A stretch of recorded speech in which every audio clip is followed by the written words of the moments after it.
Hello, hello, hello, hello, hello, hello. Salut les meilleurs, ici les bras communis, ton mentor en transformation. J'espère que tu vas super bien. Je suis excitée, guys, car je vais te partager aujourd'hui 3 secrets bibliques que tu as besoin de connaître et appliquer pour voir tes objectifs se réaliser rapidement. Alors, j'entends que certaines personnes se connectent d'abord. Fais-moi un hello, un coucou, un WhatsApp, c'est que tu es déjà connecté. J'étais en plein travail, puis je me suis dit que j'ai juste être à la terrasse quelques instants, guys, pour te partager certains secrets bibliques qui vont vraiment t'aider rapidement à atteindre tes objectifs. Fais-moi un hello, un coucou, un WhatsApp. Si tu es déjà là, j'espère que tu vas super bien. Et si tu m'écoutes en replay, fais-moi un hashtag replay dans le chat pour que je puisse savoir que tu as écouté ce message et j'espère que tu vas passer à l'action. Alors, tu sais, il y a quelques temps, j'étais en train juste de vérifier et voir qu'est-ce que je pouvais faire pour atteindre plus rapidement mes objectifs. Parfois, tu as comme cette frustration qui est à l'intérieur de toi parce que tu veux atteindre ton objectif, mais il y a comme une force, ou il y a comme quelque chose qui t'empêche de réussir concrètement. Tu te bats pour atteindre tes objectifs, tu es frustré, tu entends plein de crises qui se passent autour du monde, tu as de l'anxiété. Bref, j'ai eu de l'anxiété, j'ai eu du stress, de la peur un peu, et j'ai vu mes objectifs ne pas se réaliser. Je commençais à me questionner, je commençais un peu à douter. Est-ce que je vais réussir? Est-ce que je vais atteindre mes objectifs? J'étais un peu comme fatiguée de voir mes journées se recommencer. Alors, j'ai fait un peu de recherche et j'ai trouvé 3 secrets bibliques qui vont vraiment t'aider et qui vont m'aider aussi à atteindre mes objectifs rapidement en appliquant les principes de Dieu. La première clé ici, c'est de comprendre ceci. Il faut que tu écoutes le principe divin qui est écrit dans Romains 10, 17. Et c'est un principe divin, comme la parole de Dieu est littéralement des principes divins. Dans Romains 10, 17, c'est écrit que la foi vient de ce qu'on entend. Et ce qu'on entend vient de la parole de Dieu. La foi vient de ce qu'on entend. Si tu veux réussir en tant qu'entrepreneur, si tu veux être millionnaire, si c'est que tu vas avoir une belle vie, une grande vie, il faut absolument que tu puisses avoir la foi. Tu sais que la foi est obligatoire si c'est que tu veux changer drastiquement ta vie. Et pour faire grandir ta foi, il faut premièrement que tu fasses quoi? Que tu t'assures d'écouter la bonne chose, les bonnes personnes, la bonne information. Je vois trop de personnes qui ont des grands rêves, mais qui écoutent des petites personnes et alors leurs rêves sont éteints. En d'autres mots, si j'ai le rêve de peut-être perdre du poids et qu'autour de moi, je n'ai que des gens qui ne pensent pas à leur alimentation et que c'est eux que j'écoute, je risque de ne pas atteindre mes objectifs. Si j'ai le rêve d'être millionnaire et je vois des gens autour de moi qui ne font que du travail 9 à 5, ils vont tous vouloir me retenir. D'ailleurs, je me souviens à une période de ma vie quand je voulais vraiment démissionner. Et Dieu m'a mis à cœur de démissionner, de lancer ma propre entreprise, de prendre ma retraite du monde corporatif. J'ai pris ma retraite quand j'avais 31 ans. J'ai pris ma retraite à 31 ans, guys. Ça, c'est un boss move. À 31 ans, j'ai pris ma retraite. Alors, Dieu m'a dit de démissionner tout le reste, de juste prendre ma retraite du monde corporatif. Et j'ai fait cela. Mais beaucoup de personnes autour de moi qui n'étaient pas des entrepreneurs avaient très peur pour moi.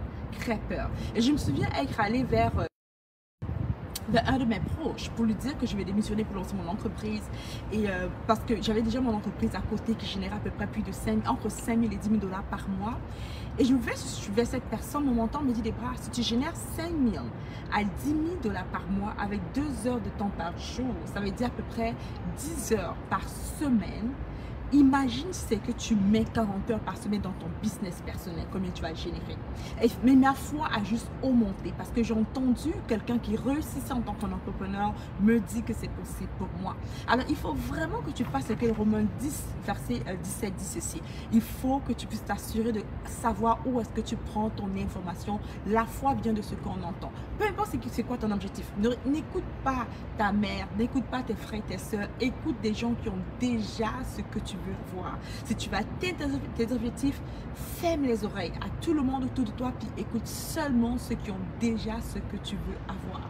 Une autre histoire, je me souviens de ma soeur jumelle. Ma soeur jumelle, elle avait accouché, ma mère est allée la visiter puis ma mère lui disait qu'elle travaillait trop fort, elle devait se reposer, se relaxer. Et ma soeur jumelle avec vraiment elle se faisait violence puis elle a dit: je ne vais pas me reposer. Elle a dit: maman, ne me dis plus jamais que je dois me reposer. Et maman n'a pas trop compris pourquoi elle disait ça comme ça. Pourquoi elle a fait cela? Pourquoi elle a dit avec un peu de violence: ne me dis plus jamais que je dois me reposer. En d'autres mots, je dois travailler. Ne me dis pas que je dois me reposer. Et après quelques temps, j'ai compris ce que ma soeur jumelle essayait de faire. En fait, c'est cette année-là où elle a fait des multiples 7 chiffres. Elle a fait des millions avec son entreprise. Il fallait qu'elle travaille comme ça. Et lorsqu'elle écoutait ses mentors qui étaient des millionnaires, il lui disait ceci, qu'elle doit travailler fort. Elle ne peut pas se reposer.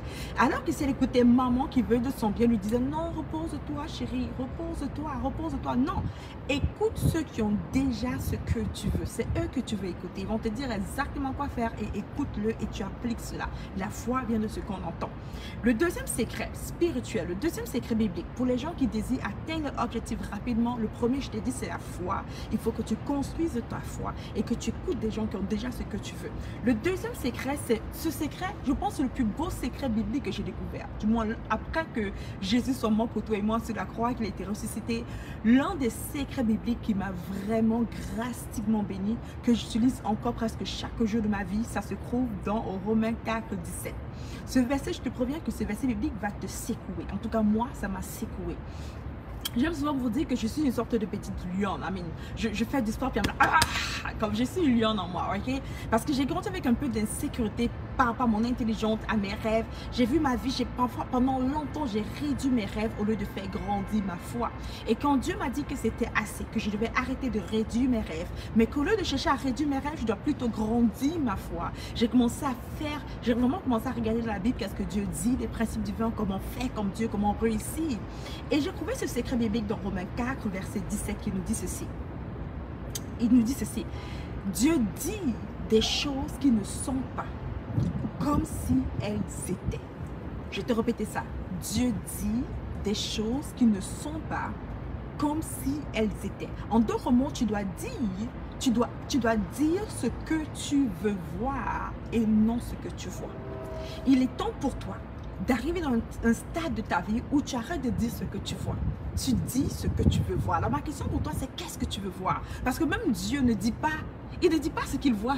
Il dit des choses qui ne sont pas. Comme si c'était déjà. En d'autres mots, si tu es millionnaire, si c'est que tu n'es pas encore physiquement millionnaire et que tu souhaites être millionnaire, tu commences à dire je suis millionnaire. Je suis millionnaire. Je suis millionnaire. Je suis millionnaire. Si c'est que tu n'as pas encore ton corps de rêve et que tu désires avoir ton corps de rêve, tu commences à dire j'ai un corps de rêve. Mon corps de rêve vient chaque jour je perds du poids. Le gras sort de mon corps. J'ai un corps de rêve. Je suis millionnaire. Je suis prospère. J'ai une entreprise qui prospère. Les clients sont attirés par moi. Ils viennent de gauche à droite pour avoir ma sagesse, pour avoir accès à moi. C'est incroyable à quel point la bonté me poursuit, la grâce de Dieu me poursuit. Je suis tellement favorisée de Dieu. Les portes s'ouvrent pour moi. Je suis millionnaire. Comme je suis millionnaire et je vais réussir. Je vais réussir. D'ailleurs, je réussis. Dieu dit des choses qui ne sont pas encore visibles comme si elles étaient déjà là, présentes. Alors, change ton langage. Arrête de dire ce que tu vois. Commence à dire ce que tu veux voir. Qu'est-ce que tu veux voir dans ta vie se manifester? Il y a une puissance qu'il appelle la puissance qui est la loi des mots. La parole nous dit dans Marc 4, verset 23, si je ne me trompe pas, que tu auras ce que tu dis. Tu auras ce que tu dis. Maintenant, le problème, c'est que beaucoup de chrétiens croient qu'ils auront ce qu'ils rêvent, ce qu'ils prient pour, ce qu'ils supplient au Seigneur pour, ce qu'ils désirent. Non, tu auras ce que tu dis. Qu'est-ce que tu dis le plus souvent possible? Arrête de dire que tu n'arrêtes pas réussir. Arrête de dire que les portes ne s'ouvrent pas pour toi. Arrête de dire que tu es maudite. Arrête de dire que c'est difficile. Arrête de dire ce que tu vois. Commence à dire ce que tu veux voir. Commence à dire ce que tu veux voir dans tes finances. Je sais, à une période financière où c'était difficile pour moi, il y a plusieurs années, j'ouvre mon compte bancaire, il y a quelques temps en tout cas, j'ouvre mon compte bancaire et je vois le son de mon compte bancaire. Je dis Seigneur, merci pour mon compte bancaire qui prospère chaque jour. Merci Seigneur pour mon compte bancaire qui prospère chaque jour. Merci parce que j'ai hâte de voir des millions dans mon compte bancaire. Les millions viennent à moi, je suis millionnaire, je suis millionnaire, je suis millionnaire. C'est réel, c'est réel, c'est réel, je suis millionnaire. J'ai commencé à le dire encore et encore et je t'assure que l'année où j'ai commencé à dire que j'étais millionnaire, j'ai commencé à dire à mon mari qu'on est millionnaire, mon mari a commencé à me dire qu'on était millionnaire. On a dit à nos enfants qu'on était millionnaires. Cette année-là même, on est devenu millionnaire. On a appliqué exactement cela. Écoute-moi, un jour, je vais voir le Seigneur, puis je commence à dire, Seigneur, est-ce que je mens? Je dis, mais Seigneur, il y a une période où tu as l'impression que tu es en train de mentir. Right? C'est comme si tu es malade, tu dis que tu es guéri. La parole me dit que c'est comme si tu es malade, tu dis que tu es guéri. Right? Tu sens la douleur de la maladie, mais toi, tu dis que tu es guéri. Tu es guéri. Les gens croient que tu es un peu colo, quoi. Right? Alors je vais voir Dieu, je vais dans la prière, je dis Seigneur, est-ce que je mens? Seigneur, pardonne-moi pour mes péchés. Dis-moi, est-ce que je mens? Lorsque je dis que je suis millionnaire, est-ce que c'est bien? Est-ce que c'est faux? Est-ce que je suis en train de mentir? Et Dieu me rappelle cette parole que j'ai lue, le verset m'échappe, où il dit, petits enfants, faites comme votre Père, imitez comme votre Père, imitez votre Père. Votre Père dit, alors que maintenant le verset du Romains 4, verset 17, il dit des choses qui ne sont pas comme si elles étaient. Que le faible dit qu'il est fort, que le riche, que le pauvre dit qu'il est riche.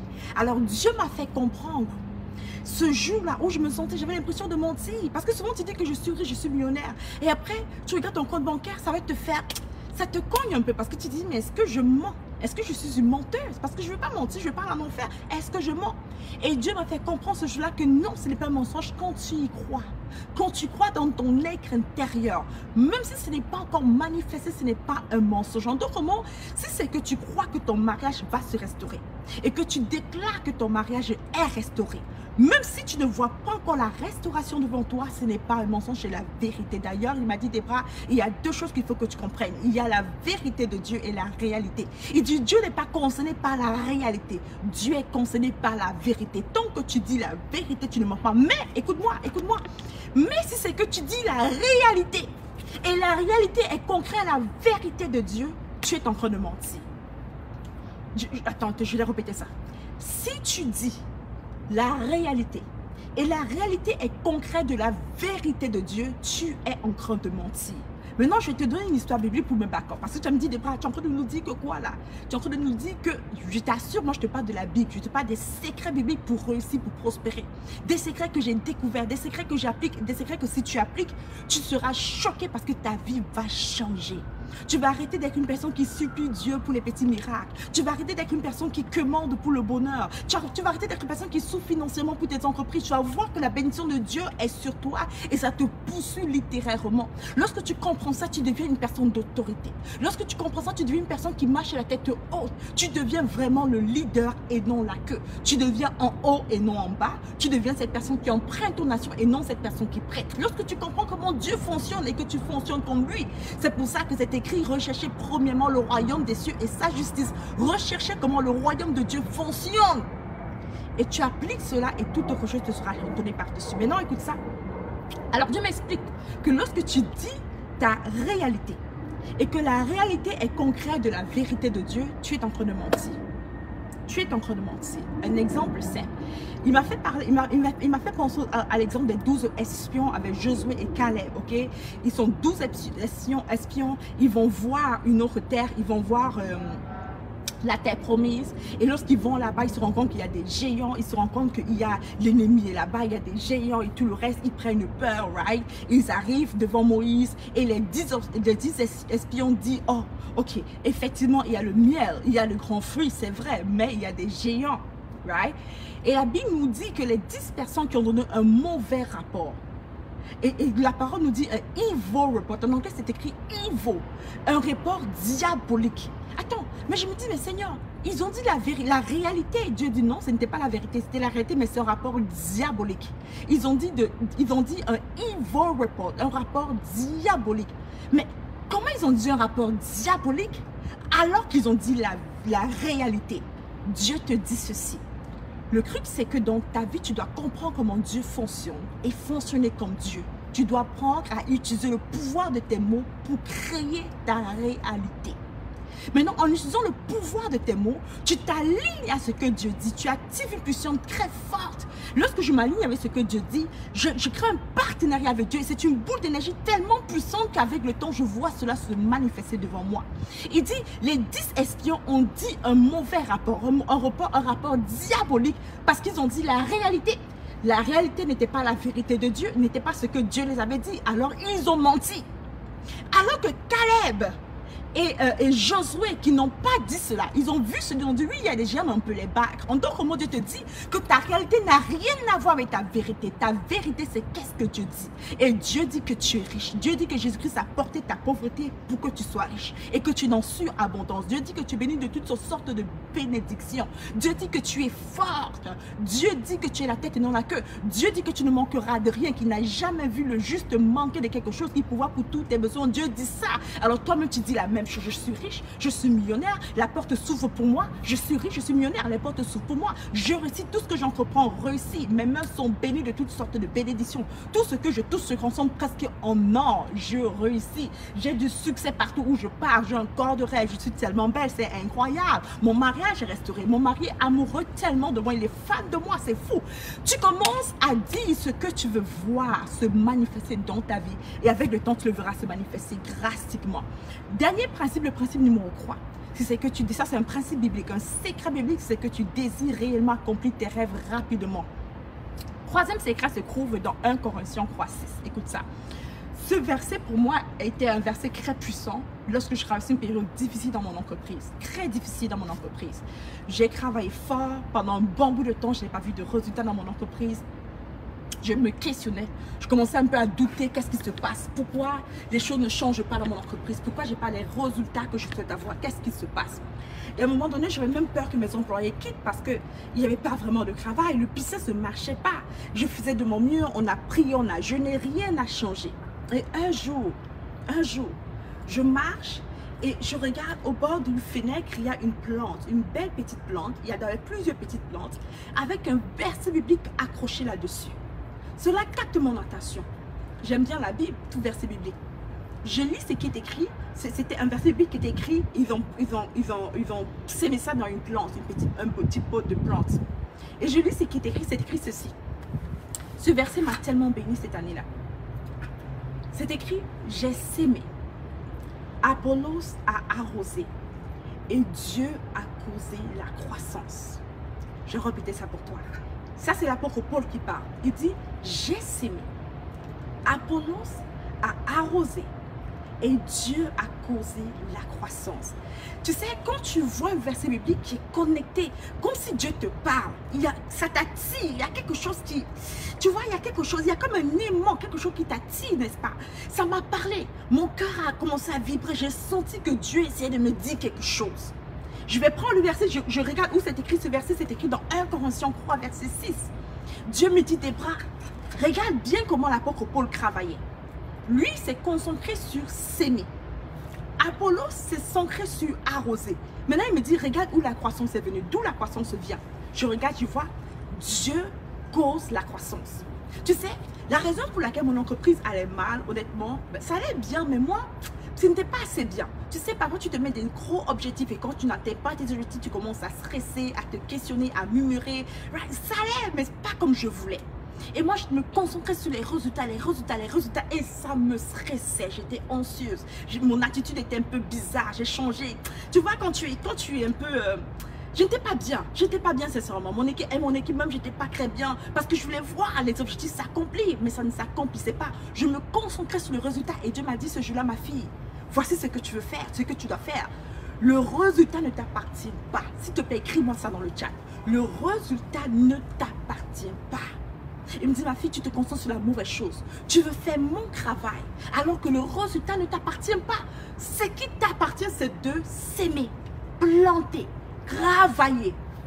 Ton équipe de travail s'occupe d'arroser. Il dit, et moi, Dieu, je m'occupe de la croissance. Au moment opportun, je m'occupe de la croissance. Mets résultat dans le chat. Le résultat ne t'appartient pas. Écris résultat. Le truc, c'est que beaucoup d'entre nous, on n'arrive pas à avancer dans nos objectifs parce qu'on ne voit pas les résultats immédiatement. Tu essaies d'économiser, tu ne vois pas vraiment les résultats, tu arrêtes. Tu essaies de mieux gérer tes finances, tu ne vois pas vraiment de résultats comme tu veux, tu arrêtes. Tu essaies de restaurer ton mariage, de te battre pour être une meilleure épouse, tu ne vois pas les résultats, tu arrêtes. Dieu te dit, le résultat ne t'appartient pas. Il dit, à lui appartient le résultat. Défends-toi, ce qu'il faut que tu fasses, c'est te concentrer sur ton travail. Tu sèmes, tu plantes, tu travailles. Ton équipe de travail arrose ou bien tu arroses. En tout cas, la sémence et l'arrosoir, c'est toi. C'est dans tes mains. Mais le résultat appartient à Dieu. Au moment opportun, à la saison opportune, le temps viendra. Immédiatement, tu verras la saison, tu verras ta moisson être fleurie devant toi. Maintenant, je te donne le principe que quand on l'écoute, ça a l'air être sain, mais je t'assure que c'est difficile. La plupart d'entre nous, même pour ceux qui font des diètes, tu sais que tu as cherché à maigrir avant, tu sais que c'est difficile. Parce que même quand tu fais une diète, tu veux vraiment voir le résultat rapidement. Et la raison pour laquelle tu laisses tomber plusieurs diètes, c'est parce que tu ne vois pas le résultat. Mais si c'est que tu ne laissais pas tomber la diète, d'ailleurs on a dit que la raison principale pour laquelle les diètes échouent, c'est parce que les gens laissent tomber. C'est pas parce que les diètes ne fonctionnent pas. Toutes les diètes fonctionnent, mais les gens laissent tomber. La raison principale pour laquelle les gens n'atteignent pas leurs objectifs, ce n'est pas parce qu'ils ne peuvent pas, c'est parce qu'ils laissent tomber. Pourquoi ils laissent tomber? Parce qu'ils se concentrent sur le résultat. Le secret de comprendre ceci, le résultat appartient à Dieu.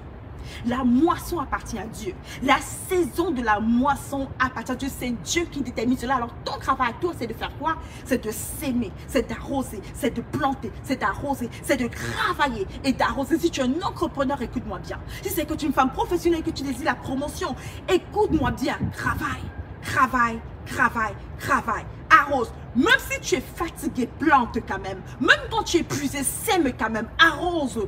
Attends-toi maintenant à ce que Dieu lui-même, au moment opportun, va causer la croissance. Maintenant, écoute ça, c'est très important que tu écoutes ça. La parole nous dit ceci, que c'est Dieu qui élève, c'est Dieu qui abaisse. Écoute encore, la parole me dit encore ceci, que c'est Dieu qui rend riche. C'est Dieu qui rend riche. Et je te prophétise, Daphné, toi qui as demandé cette prophétie, je te prophétise que dans le nom de Jésus-Christ, Dieu te rendra riche. Le Dieu qui rend riche te rendra riche. Le Dieu qui rend riche te rendra riche. Dans le nom de Jésus-Christ. Écoute ça. Les trois principes que je t'ai partagés aujourd'hui sont vraiment simples. Mais si tu comprends ces principes et que tu appliques ces principes, tu vas te sentir tellement légère, tellement heureuse, tellement plus libre, et tu vas voir des résultats extraordinaires. Si c'est que tu commences à changer qui est-ce que tu entends et que tu commences à entendre la bonne information, l'information qui te donne la foi. Tu étais les nouvelles, on te dit il y a la crise financière, oh la pandémie, la pénurie financière, il n'y a pas l'argent, crise économique, la nourriture est chère. Arrête d'écouter ces gens, ils te mentent. La nourriture est chère, pas chère, Dieu va pouvoir pour toi. Les prix de l'essence est cher, pas cher, Dieu va pouvoir pour toi. Il y a la crise financière à gauche, mais la parole de Dieu me dit que lorsque les gens vont dire, oh, cast down, nous on va dire lift up. En d'autres mots, quand ils vont dire en bas, il y a la pandémie, il y a les problèmes financiers, nous on va dire on est élevé, on est élevé, on est élevé. Dieu te dit, dis le concret de ce que tu vois. Commence à dire le concret de ce que tu vois. Écoute les gens qui te parlent des choses qui vont t'inspirer, qui vont t'étirer, et non les gens qui vont te parler de la peur. Arrête d'écouter tout le monde. Il est temps pour toi de faire attention. Qu'est-ce que tu entends? Qu'est-ce qui entre dans tes oreilles? Pourquoi? Parce que quelques temps après, ça reste. Tu crois que tu n'as pas entendu, mais tu as entendu. Une histoire simple. Un jour, j'écoute juste une coach qui est très drôle en ligne, ok? Je suis tombée sur elle un peu par hasard sur YouTube, mais je la trouve très drôle. Et beaucoup d'entre vous la connaissez, je suis certaine. Alors, je l'écoute et je la respecte, je l'honore beaucoup. C'est une femme extraordinaire. C'est juste que moi, mes valeurs, on n'a pas les mêmes valeurs. On est comme dans deux mondes différents. Alors, c'est une bonne coach qui est très drôle, qui cartonne de nos jours. Je suis certaine que tu la connais. Alors, je m'arrête un peu, j'écoute une histoire, la rocambolesque, que quelqu'un qui a payé dans sa chaîne télévisée raconte, tu vois. Et je trouve ça très gros. Je me dis, oh my God, c'est quoi ce monde et tout le reste. J'écoute quand même.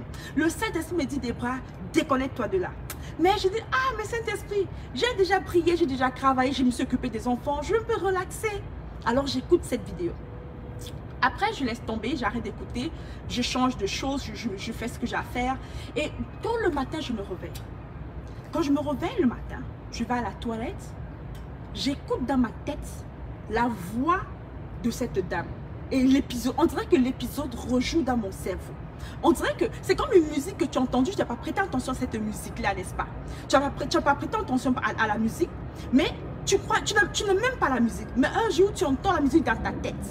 Et Dieu m'a dit, ma fille, tu vois, lorsque tu ouvres tes oreilles pour entendre n'importe quoi, il faut que tu saches que tu viens d'accepter des sémences. Lorsque tu écoutes des télévisions qui te parlent d'adultère, des hommes mauvais, ça entre en toi.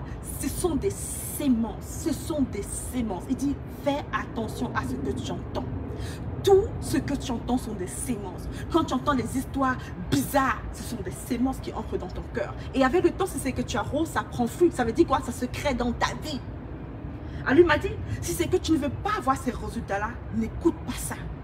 Je suis là pour te dire ici, pour le premier principe de Romains 10, verset 17, c'est que tu ne veux pas avoir les résultats de la pandémie, les résultats des crises financières, les résultats des maladies. N'écoute pas les gens qui te parlent de ça. Deuxième principe, il faut que tu fasses attention. Il faut que, par exemple, tu puisses faire comme Dieu. Romains 10, verset 17, pardon. Est-ce que je me suis trompée? J'espère que non. Qui dit, Dieu dit des choses qui ne sont pas comme si elles étaient.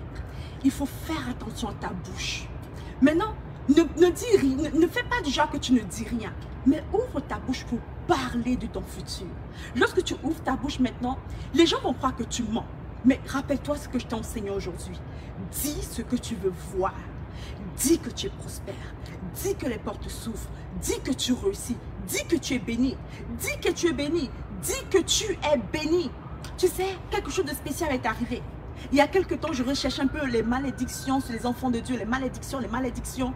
Et Dieu m'a dit, ma fille, je voulais briser toute malédiction générationnelle et tout le reste. Et Dieu m'a dit, ma fille, est-ce que tu sais qu'il y a les bénédictions générationnelles? Est-ce que tu sais qu'il y a les bénédictions générationnelles?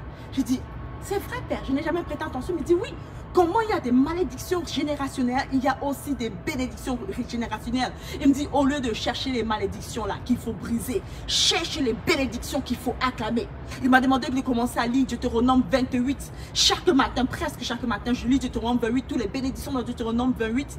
Je lis chaque matin, j'acclame sur moi. Je suis la tête et non la queue. Je suis en haut et non en bas. Je suis béni à mon aller, je suis béni à mon arrivée. Tout ce que je touche prospère. Dieu bénit mes œuvres. Chaque matin maintenant, je me lève et je proclame les bénédictions de Dieu sur ma vie. Romains 28, tout le début, c'est les bénédictions. Il m'a dit, arrêtez. Il me dit, dis à mes enfants, je te le dis aujourd'hui, arrête de te concentrer sur les malédictions générationnelles. Il y a des bénédictions générationnelles. Dis, Saint-Esprit, c'est quoi la bénédiction générationnelle qui est dans mon sang que je n'ai pas encore activée?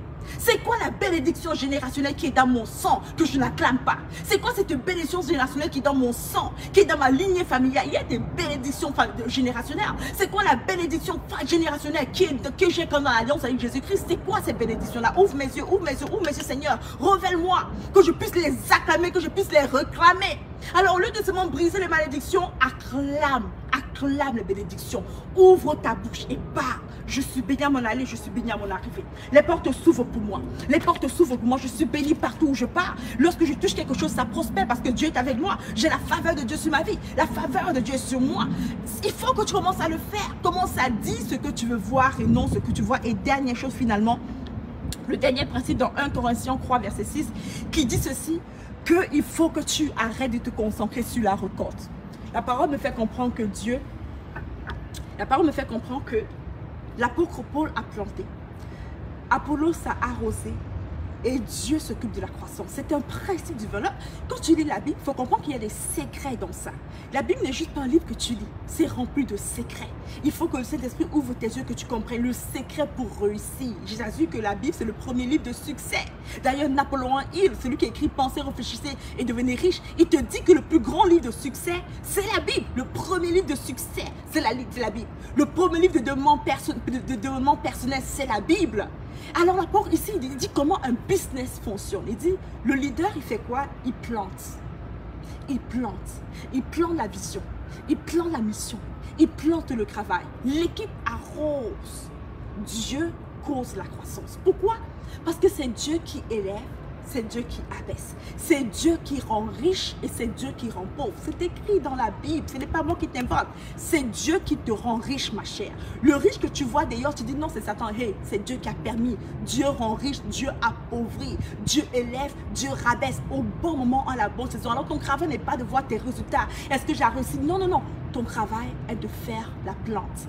Plante, sème, arrose, plante, sème, arrose. Et au bon moment opportun, Dieu va causer la croissance. C'est ce que je veux que tu comprennes. Tu sais, pour finir avec ceci, les meilleurs, je disais de lancer une journée. Je suis en train de vraiment méditer sur cette idée, comment le Seigneur me révèle cette idée. Je suis en train de créer une journée de transformation radicale que je vais créer ensemble, guys, où je recherche des femmes professionnelles. Je recherche principalement juste 12 femmes professionnelles.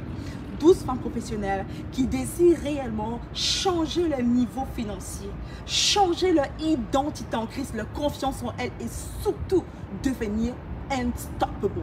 Si c'est que tu désires changer ton niveau financier, créer différentes sources de revenus, si c'est que tu désires réellement comprendre comment ton identité en Christ, comprendre comment les finances fonctionnent, découvrir ta mission de vie, vraiment te concentrer sur ta vie financière et devenir ce qu'on appelle une femme capable. Tu sais, il y a les femmes, il y a des femmes. Il y a des femmes capables. Les femmes capables que, lorsqu'elles voient l'été, elles ne pensent pas comment prendre des vacances. Beaucoup trop de femmes pensent, elles ne pensent pas comment prendre les vacances. Elles pensent comment pouvoir des services en été. Comment s'enrichir en été. Parce qu'elles savent qu'en été, c'est la saison où les gens dépensent le plus. Ça, c'est une femme capable. Il y a des femmes capables. Il y a les autres femmes. Si c'est que tu désires vraiment atteindre ce niveau, si tu es une femme professionnelle, tu désires atteindre un autre niveau, je recherche juste 12 femmes qui vont vouloir que je les mentor, je les coach pendant quelques petits temps pour les aider à transformer radicalement leur vie. Si c'est toi, écris dans le chat « Oui, je le veux ». Si tu écris « Oui, je le veux », je t'ai envoyé le lien pour te connecter à cela. En passant, ce n'est pas gratuit. Bien sûr que tu dois payer. C'est un programme, il faut que tu payes pour cela. La parole me dit que tout ouvrier mérite son salaire, right? Alors, c'est que tu es intéressé à changer de niveau. Tu ne veux plus essayer de te battre tout seul. Tu veux quelqu'un pour t'accompagner. Mais dans le chat, oui, je le veux. Je recherche des femmes professionnelles qui désirent transformer leur vie financière, leur vie personnelle, leur mindset et surtout accomplir le plan de Dieu pour leur vie. Alors écris oui, je le veux dans le chat. Sur ce, les meilleurs, on se dit à la prochaine. Dazabalé pour moi. Si tu as des questions, n'hésite pas. Laisse-moi des commentaires. Je vois tes commentaires ici. Je vois Fanny qui dit acclamation, bénédiction, merci. Bénédiction, je l'ai reçu, super.